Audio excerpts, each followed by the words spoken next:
사람이 인생을 살면서 꼭 답을 얻어야 되는 세 가지 중요한 질문이 있습니다. 나는 어디서 와서 어디로 가는가? 나는 누구인가? 그리고 나는 어떻게 살아가야 되는가 하는 질문이지요. 이것이 인생 사는데 제일 중요한 질문임에도 불구하고 우리는 학교 다니느라고 직장 생활 하느라고 아이들 키우느라고 바빠가지고 이 중요한 질문을 잊어버리고 살아요. 그러다가 한계를 만났을 때, 인생의 고난을 만났을 때 이 질문을 다시 떠올리게 됩니다.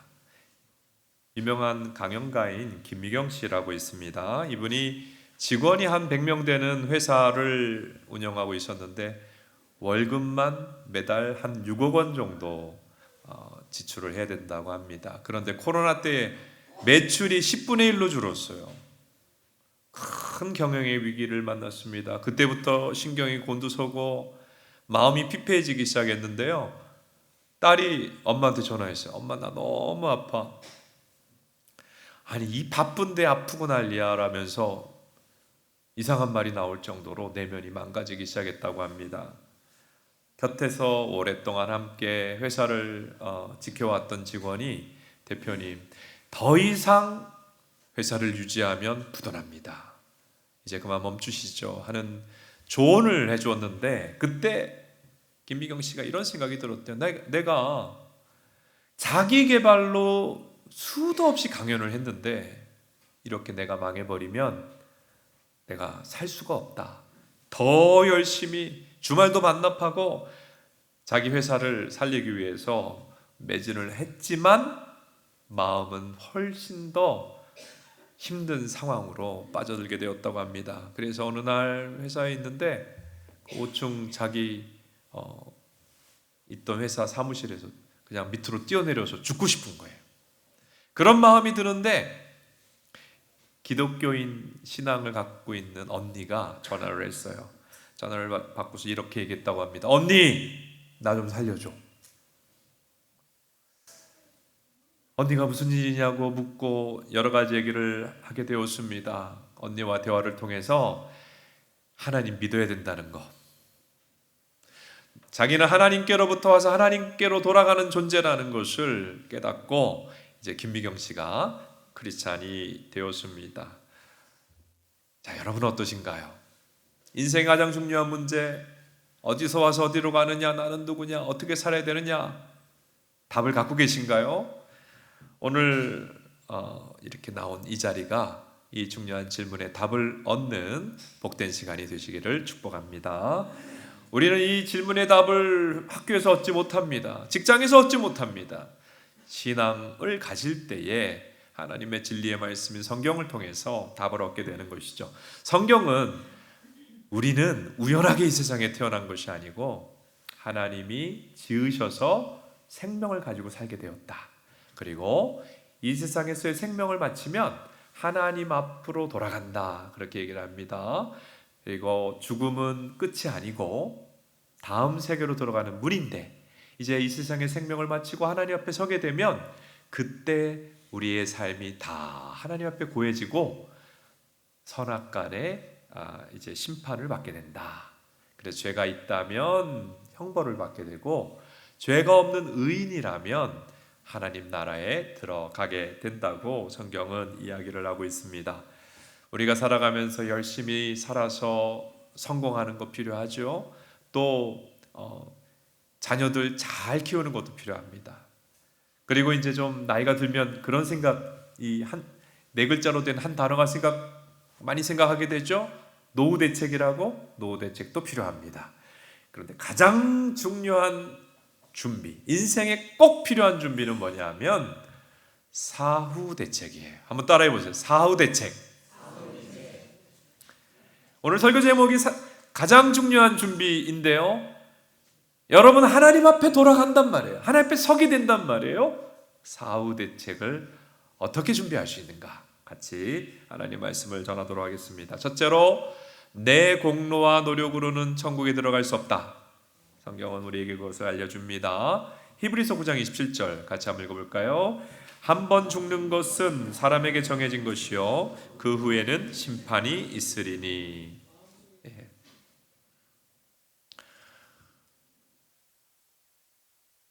죽음은 끝이 아니고 하나님 앞에 우리가 서게 된다고 했는데 그때 이제 심판을 받게 된다. 내 삶이 다 하나님 앞에 낱낱이 드러나서 선악간에 판결하신다라고 하는데 이 하나님의 심판대가 있다는 것이 사실 우리에게 안심이 되는 일이죠. 우리 주변에 보면 악한 사람들이 많잖아요. 근데 그 악한 사람들이 어떨 때는 법의 판결을 받고 심판을 받지 아니하고 잘 살다가 죽는 경우도 많단 말이에요. 연쇄 살인범 중에 잡히지 않고 잘 살다가 죽는 사람도 있고, 저 김일성이나 공산 독재자들, 크메르 루즈나 이런 사람들 보면 그렇게 많은 사람들을 죽이고도 잘 살다가 세상 떠났잖아요. 그런데 이 세상 법정에 죄인이 서지 않아도 죽음 이후에 하나님의 법정이 있다. 그 하나님의 법정에서, 세상 법정에서 죄값을 치르지 못한 사람도 결국은 죄의 형벌을 받게 된다고 할 때에 이 세상은 사필 규정이 맞구나, 죄 안 짓고 살아야 되는 게 맞구나 하는 것들을 우리가 알게 되지요. 그리고 이렇게 하나님의 심판대가 있다는 것에 대해서 도스토옙스키는 까라마조프카의 이야기라는 책에서 이런 얘기를 했어요. 대심판관 편에서 만일 이 세상에 심판하는 하나님이 없다면 악이 악일 수가 없다. 죄를 짓고 산 사람이 오히려 잘 산 인생일 수 있다. 기준이 없잖아요. 기준이. 하나님이 계시고 심판자가 있기 때문에 선악이 분별이 되고 악한 사람들은 악을 제어하면서 살아갈 수 있다 하는 이야기를 했죠. 얼마나 맞는 이야기인지 모르겠어요. 자, 그런데 문제가 있어요. 죽음 이후에 하나님의 심판대 앞에서 우리가 다 심판받는다고 할 때에 흉악범들만 아니라 우리도 죄가 없는 것은 아니라는 점 때문입니다. 여러분 중에는 물론 어떤 분은 아주 선하게 사신 분 계실 거예요. 법을 한 번도 어긴 적이 없고, 그리고 특별히 죄 준 것도 없이 선하게 살아간 분도 있을 것입니다. 나는 그렇게 법도 어긴 적이 없으니까 그래도 하나님이 나를 받아주시겠지 생각하시는 분들이 있는데요, 내가 죄인인 것을 잘 인지하지 못하는 이유는 죄에 대한 하나님의 기준을 모르기 때문입니다. 내가 죄가 별로 없다고 생각해도 하나님이 보실 때 죄의 기준에 합한가는 별개의 부분일 수가 있다고 하는 것입니다. 사람들은 내가 살인하지도 않았고 사기치지도 않았고 간음하지도 않았고 도둑질하지도 않았으니까 나는 별로 큰 죄가 없다 생각하는 경우가 있는데요, 하나님의 죄의 기준을 봅시다. 로마서 1장 28절로 32절에 하나님의 죄의 기준이 쭉 나옵니다. 죄 목록이 나와요. 제일 먼저 나오는 죄가 뭐냐 하면 하나님을 마음에 두기 싫어한 죄입니다. 한번 따라해보세요. 하나님을 마음에 두기 싫어한 죄. 여러분의 자녀가 있는데, 자녀를 어렵게 낳아서 기르고 있는데 자녀가 나는 아빠가 싫어, 나는 엄마가 싫어, 아줌마 막 우리를 아빠 엄마라고 안 부르고 이렇게 부모라는 것을 거부하고 부모를 인정하지 않으면 그 자녀는 불효죄겠죠. 불효죄를 저지르는 거겠죠. 여러분이가 하나님이 지으셔가지고 생명을 가지고 이 땅에 살아가는데 하나님이 어디 있어? 나를 지으신 하나님이 어디 있느냐고 하나님을 믿지 않을 때에 하나님을 거부하는 불효죄를 짓는 것이 되는 것이죠. 그래서 하나님을 믿지 않는 게 죄다. 성경에서 우리에게 알려주고요. 또 시기 질투하는 것 죄다. 사람들을 미워하고 욕하는 것, 뒤에서 비방하고 수군수군하는 것도 죄다. 그뿐만 아니라 자랑하고 교만하는 것도 죄고 부모를 거역하는 것도 죄다. 이렇게 우리가 잘 깨닫지 못하는 죄에 대해서 알려줍니다. 그리고 마태복음 5장 21절에 보면 살인 행위를 하지 않더라도 미워하고 욕하는 마음, 저 사람에 대해서 아주 막 죽이고 싶을 정도로 미워하고 욕하는 마음을 가진 것, 마음속에 가지고 있는 것도 살인과 똑같은 죄라고 그랬어요. 마태복음 5장 27절을 보면 간음을 행하지 않았더라도 배우자가 아닌 대상에게 음욕을 품은 것이 죄다. 그렇게 얘기를 합니다. 왜 마음속에 죄가 죄냐? 우리 마음속에 있는 것, 죄의 마음은 기회를 만나면 반드시 실천으로 옮겨지기 때문이죠. 여러분, 우리가 진시황과 같은 절대 권력이 없으니까 내가 미운 사람 살려두는 거지, 절대 권력이 있으면 살려두겠어요? 사형에 처하고 말지. 그러니까 하나님이 우리 마음속의 죄도 행위와 똑같은 죄다라고 하는 것이 얼마나 타당한 이야기인가 하는 것을 우리가 알 수가 있습니다. 그러니까요, 하나님 앞에 마음속의 죄까지 살펴보시는 하나님 앞에 내가 죄가 없습니다 할 수 있는 사람은 아마 우리 중에 아무도 없지 않을까 생각을 합니다. 죄는 반드시 벌이 있습니다. 도스토옙스키의 책 중에도 이분이 이제 무신론자, 공산주의자였다가 예수님 믿고 나서 성경의 내용을 가지고 책을 썼는데 그 중에 유명한 것이 죄와 벌 아닙니까? 죄는 반드시 형벌이 있다. 그러니까 나중에 하나님 심판 앞에 섰을 때에 죄가 있는 사람은, 의인은 하나님 나라에 들어가지만 죄가 있는 사람은 형벌을 받게 되어 있다. 그런데 가만히 우리가 진실하게 우리를 성찰해 보면 비교적 착하게 살려고 노력했더라도 우리 안에 다 죄가 있는 것이 사실이고, 결국 우리 모두가 죄로 인해서 하나님의 심판을 받을 수밖에 없다는 것이 우리 인생의 가장 큰 문제예요. 네, 이 문제를 놓고 많은 사람이 이런 생각을 합니다. 내 죄가 있지만 선행과 공로로 이 죄를 씻어보자. 이게 많은 사람들이 하는 생각입니다. 내가 선행을 많이 하고 어려운 이웃들을 많이 돕고 살면 내가 하나님 앞에 섰을 때, 신 앞에 섰을 때 나를 받아주시겠지 하는 생각을 합니다. 영화 중에 이러한 생각을 잘 나타내는, 이게 이제 이 샤머니즘적인 세계관인데요. 신과 함께라는 영화가 있습니다. 그리고 그 두 편이 있었는데 죄와 벌이라는 그 편에서 그 영화 내용이 이 사상을, 이 세계관을 잘 드러내 줍니다. 주인공이 김자홍이라는 소방관이에요. 사진을 한번 볼까요? 자, 소방관이니까 얼마나 선한 일을 많이 했을까요? 또 남들을 늘 구해주는 삶을 살았죠. 근데 사고로 죽었어요.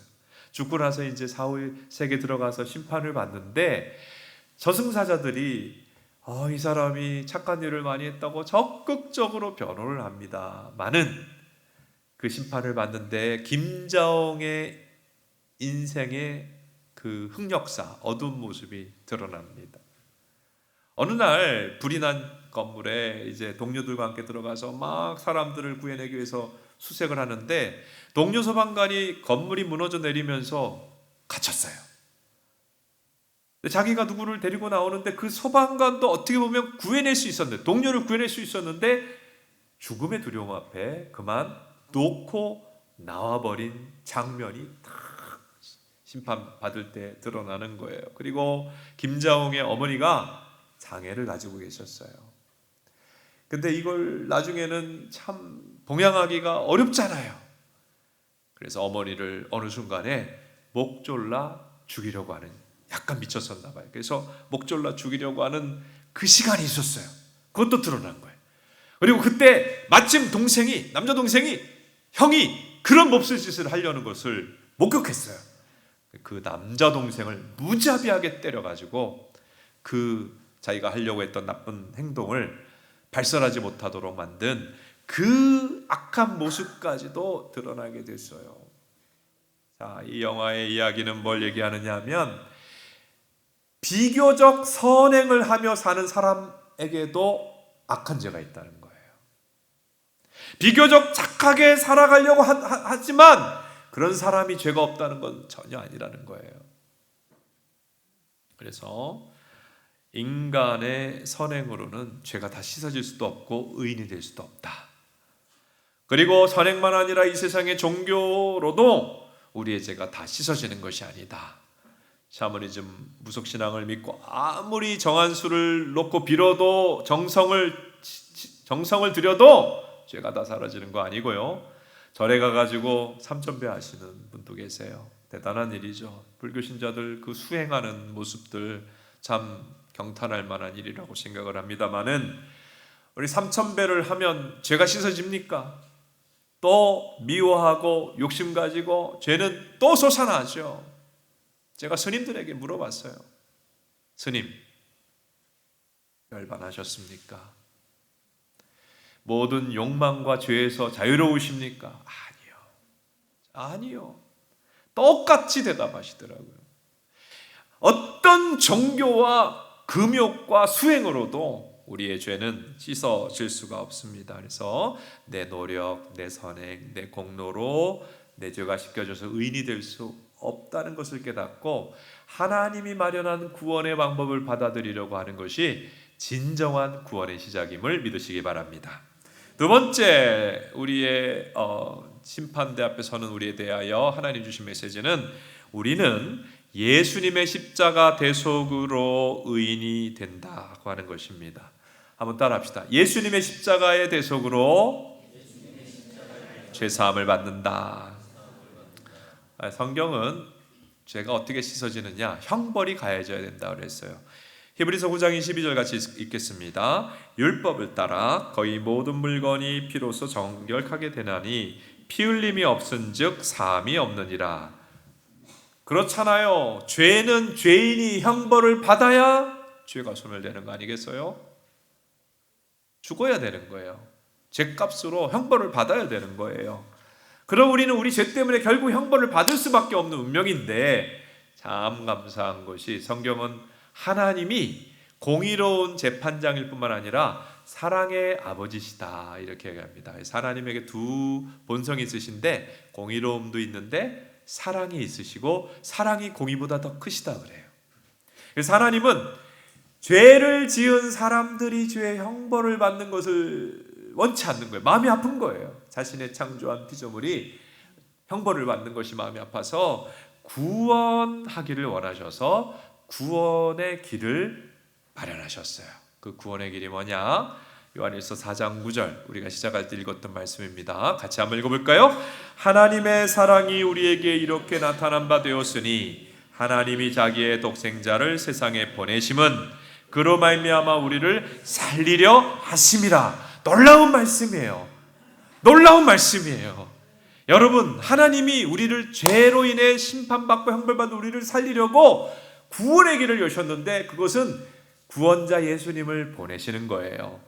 다시 말하면 하나님이 구원자로 사람의 몸을 입고 이 땅에 오셨다는 것입니다. 그분의 이름이 무엇일까요? 예수님이에요. 보통 예수님을 4대 성인 중에 한 분이라고 생각을 합니다만은 예수님은 나머지 세 사람과는 전혀 다른 존재예요. 석가모니다, 공자다, 또 마호메시다 다 무덤이 있어요. 예수님 무덤이 없어요. 살아계세요. 지금도. 아멘. 그리고 이 나머지 세 분은 진리를 탐구한 분이에요. 자기를 신이라고 말한 적이 없습니다. 근데 예수님은 분명하게 얘기하셨어요. 내가 신이다. 내가 하나님이다. 그리고 그것을 입증하셨어요. 교회 다니는 사람들 왜 교회에 나온지 아세요? 예수님이 하나님이라는 것을 직접 만나고 경험하고 체험했기 때문입니다. 예수님이 오셨어요. 하나님이 예수님이 되어 오셔서 하신 일은 뭐냐 하면 우리를 구원하기 위해서 십자가에서 형벌을 받으신 거예요. 그래서 교회의 상징이 십자가가 된 겁니다. 십자가에서 우리의 죄를 짊어지고 대신 죽으셨어요. 여러분, 하나님이 재판장인데 사람의 죄를 그냥 용서하면 불의한 재판장이 되지 않습니까? 그래서 하나님께서 사람들의 죄는 용서해야 되겠고 어떻게 하셨느냐 하면 내가 사람이 되어서 사람들의 죄를 내가 다 짊어지고 속죄양이 되어서 대신 형벌을 받자. 근데 그 형벌을 십자가에 달려 죽으심으로 받으셨다고 하는 것입니다. 예수님이 십자가에서 돌아가신 것은 역사적 사건이고 역사적 사료와 기록들이 남아 있습니다. 십자가 형벌은 요즘은 너무 잔인해서 안 하기 때문에 우리가 잘 모르는데요. 사진을 한번 보여주시기 바랍니다. 저렇게 십자가 형틀에 사람을 못 박아 버리는 거예요. 양손과 발을. 근데 그 못이라는 것이 그 다음 사진 보여주세요. 우리가 생각하는 집에서 쓰는 못이 아니에요. 거의 정에 가까운 한 8, 90kg 정도 되는 성인 남자를 이렇게 십자가 형태로 달아서 딱 세웠을 때 떨어져 나가지 않도록 저렇게 크고 육중한 대못을 양손과 발에 박은 것입니다. 하나님이, 죄 없는 하나님인 신 예수님이 인류의 죄를 짊어지고 우리의 죄를 짊어지고 저렇게 못 박혔을 때 손에서 발에서 피가 흘러내리죠. 굉장한 고통이 찾아왔을 것입니다. 그리고 피가 흘러내리면서 탈수가 되어서 강렬한 목마름이 찾아오게 되었습니다. 그리고 저렇게 못이 박혀 있으니까 문제는 숨을 제대로 쉴 수가 없다는 거예요. 숨은 이렇게 횡격막이 올라갔다 내려갔다 하면서 숨이 쉬어져야 되는데 숨을 제대로 쉴 수가 없어요. 그리고 혈액이 다 아래로 내려가서 붓기 시작하면서 혈액순환이 안 되는 것입니다. 혈액순환이 안 되는데 계속 혈액을 돌게 하려고 하다 보니까 심장이 과부하가 걸리고 나중에는 심장이 파열되어서 죽게 되는 것이 십자가 형벌이라고 이렇게 의료계에서 분석을 하고 있습니다. 예수님은 십자가에서 형벌을 받으시면서 나의 하나님, 나의 하나님, 왜 나를 버리시나이까? 라며 큰 소리를 지르셨는데 그것은 육체의 고통 때문에 괴로워하시는 것이 아니고 하나님 아들로서 하나님이 인류의 죄를 짊어지고 형벌을 받는 그에게 하나님이 내리는 진노에 대한 그런 고통의 신음을 하셨던 것이죠. 그리고 십자가상에서 마지막 하신 말씀이 있어요. 그것이 다 이루었다는 말씀이에요. 한번 따라서 다 이루었다. 이것이 신약 성경의 원문인 헬라어로는 테텔로스타이라는 것입니다. 이 테텔로스타이는 무슨 뜻이냐면 값을 다 치루었다는 것입니다. 값을 다 치루었다. 예수님은 십자가에 우리의 죄값을 치르기 위해 달리셨고 죽으시면서 내가 너희의 죄값을 다 치루었노라 라고 우리에게 말씀해 주신 것입니다. 자, 우리는 하나님이 창조하셔서 이 세상을 살다가 어느 날 하나님께로 돌아가서 하나님 앞에서 내 인생에 대해서 다 판결받는데 의인이 아니면 하나님 나라 못 들어가잖아요. 근데 우리가 죄가 있단 말이에요. 우리 죄가 씻겨지고 의인이 되는 길은 예수님의 십자가 대속을 믿는 길입니다. 자, 다리의 모양 네 가지를 한번 보겠습니다. 맨 위에 보세요. 우리는 하나님이 지으셔서 우리가 다 천국에 들어오기를 원하세요. 하나님께 나아오기를 원하시는데 틈이 있어요. 이 틈이 뭘까요? 죄입니다. 죄로 하나님과 우리 사이에 큰 틈이 생겼어요.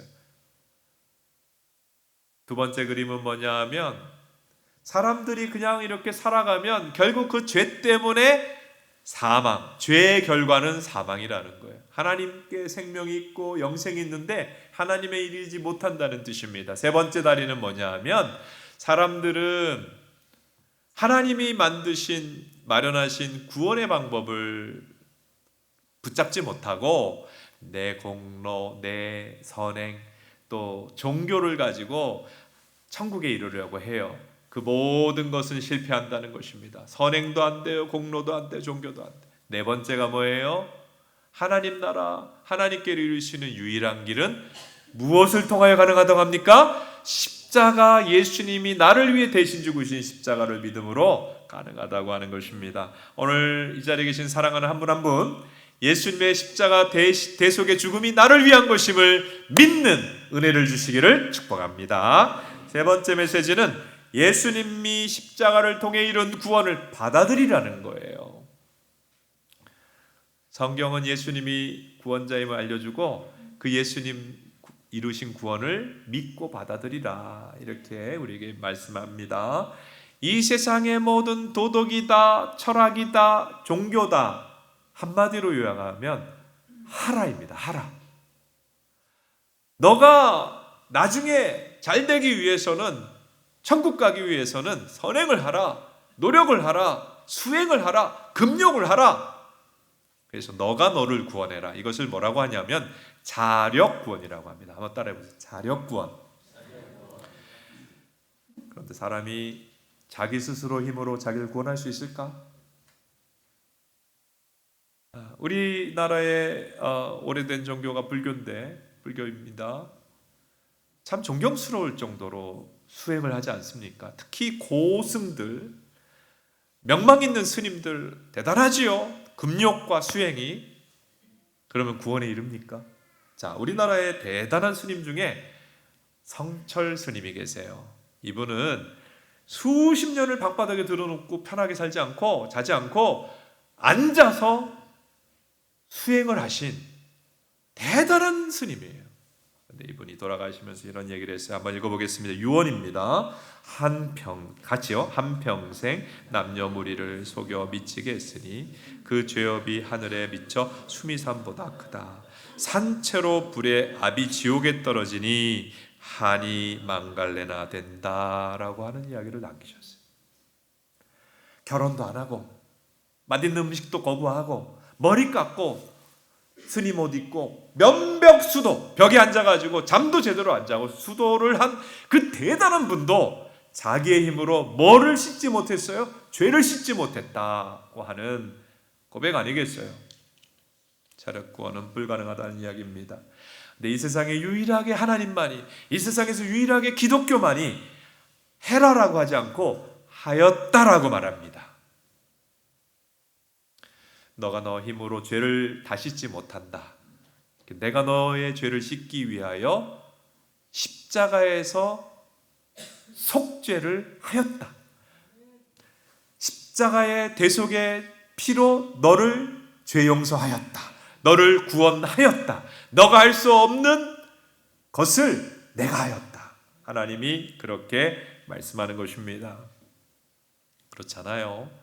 여러분, 물에 빠져 죽을 뻔한 분 계십니까? 저는 물에 빠져 죽을 뻔을 했어요. 좀 수영 강습 몇 개월 했다고 제가 바다에서 헤엄을 쳤는데 저는 해안선을 따라서 평행으로 헤엄친 줄 알았더니 바다 속으로 들어간 거예요. 똑바로 헤엄을 안 쳐가지고. 그래서 이제 다 헤엄치고 나서 물에 쑥 빠졌어요. 죽을 뻔했어요. 근데 물에 빠져 죽을 것 같은 사람이 자기 머리카락을 힘껏 자기 위로 당긴다고 물 밖으로 나올 수 있을까요? 그런 사람 아무도 없어요. 물에 빠져서 허우적거리는 사람은 반드시 물 밖에 있는 사람이 끄집어내줘야 되는 거예요. 여러분, 구원은 자기 힘으로 안 돼요. 나 밖에, 인간계 밖의 존재, 하나님만이 우리를 구원할 수 있다. 그래서 기독교에서는 이것을 한번 따라해보세요. 타력 구원. 하나님이 우리를 구원하신다는 거예요. 그래서 구원은 내가 이루는 게 아니에요. 내가 착하게 사는 게 아니에요. 내가 공로를 세우는 게 아니고 내가 선행을 하는 것이 아니고 하나님이 하신 선물을, 구원의 선물을 받는 거예요.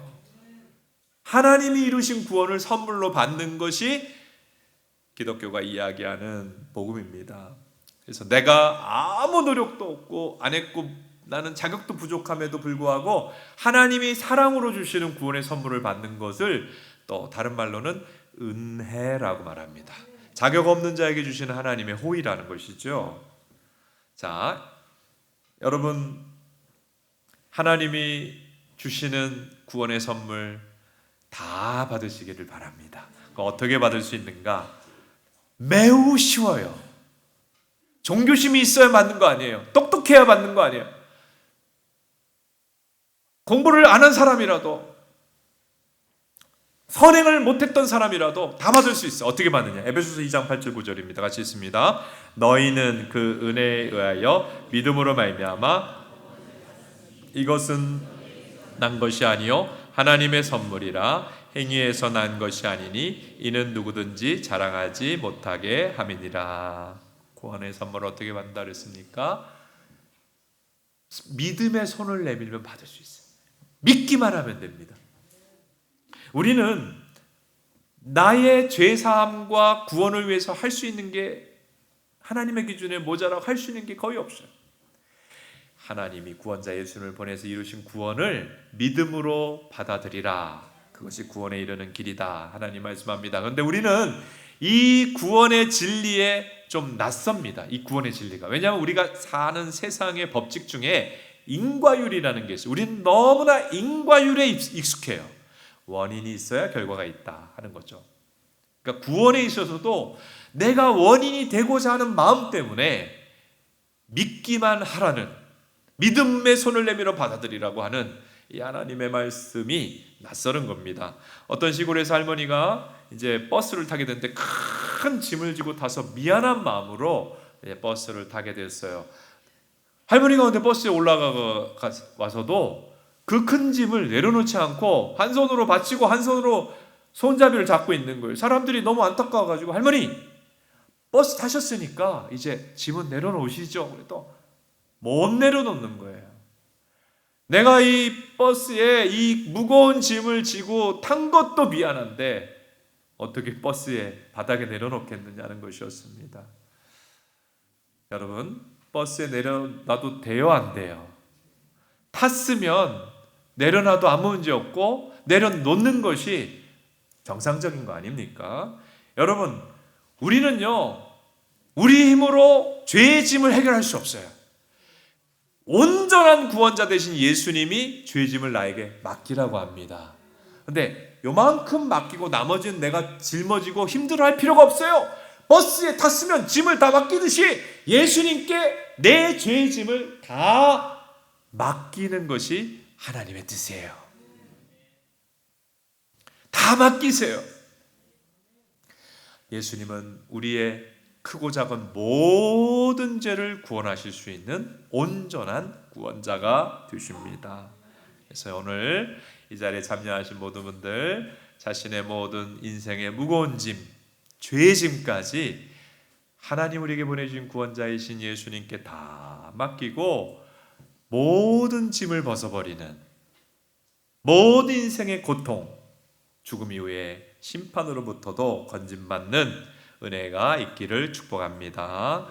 여러분이 오늘 제가 말씀드린 이제 내용이 성경의 핵심이에요. 성경은 하나님의 사랑을 이야기하고 있는데 구원하시는 사랑을 얘기하고 있어요. 하나님 우리를 창조하시고 부모들이 자녀를 낳고 자꾸 주지 않습니까? 사랑하기 때문에 주죠. 하나님은 사랑이시고 우리에게 좋은 것 주시는 분이십니다. 아멘. 한번 따라합시다. 하나님은 사랑이시다. 한 번 더 옆에 있는 분들에게 말씀해보세요. 하나님은 사랑이십니다.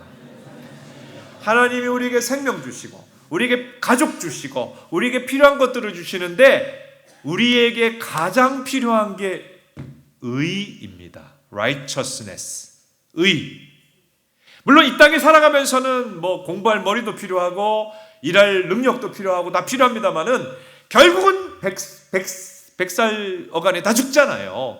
죽고 나면 하나님 심판대 앞에 서게 되고 의가 있으면 영원히 천국에서 보내고 의가 없고 죄가 남아있으면 영원히 지옥에 가게 되는데 우리에게 가장 필요한 것이 의란 말입니다. 의인이어야 된단 말입니다. 근데 우리에게 의가 없잖아요. 하나님께서 예수님이 우리 죄값을, 죄 형벌을 십자가에서 다 치르게 하시고 우리의 죄의 옷은 벗겨주시고 예수님의 의를 우리에게 입혀주신다. 예수님의 의의 옷을 입혀주신다. 이것이 하나님께서 우리에게 베풀어 주시는 놀라운 구원하시는 사랑입니다. 하나님 여러분 사랑하세요. 저는 이 사랑을 깨닫고 마음에 받아들이고 나서 인생이 뒤바뀌었어요. 제가 어릴 때는 텔레비전이 흑백이었어요. 그러다가 어느 순간에 한 80년대로 기억해요. 칼라 TV가 나왔어요. 와, 신세계더라고요. 요즘은 TV 안 보는 사람도 많겠습니다만은 그때는 뭐 어릴 때는 텔레비 있는 집은 부잣집이었어요. 그 흑백 텔레비도 너무 즐겁게 봤는데 칼라 TV가 새 세상이더라고요. 제가 예수님을 통해 주시는 의, 구원하시는 그 사랑을 경험하고 나서 깜깜하던 저의 인생이 컬러풀한 인생으로 바뀐 것처럼 마치 봄날이 펼쳐지는 것처럼 완전히 바뀌어버렸습니다. 예수님이 주시는 죄사함과 의를 받고 천국에 들어갈 뿐만 아니라 이 땅을 살아가면서도 기쁨으로 하나님과 동행하고 하나님 사랑 받으며 신앙생활 하시는 우리 사랑하는 모든 이 자리에 계신 한 분 한 분 되시기를 주님의 이름으로 축복합니다.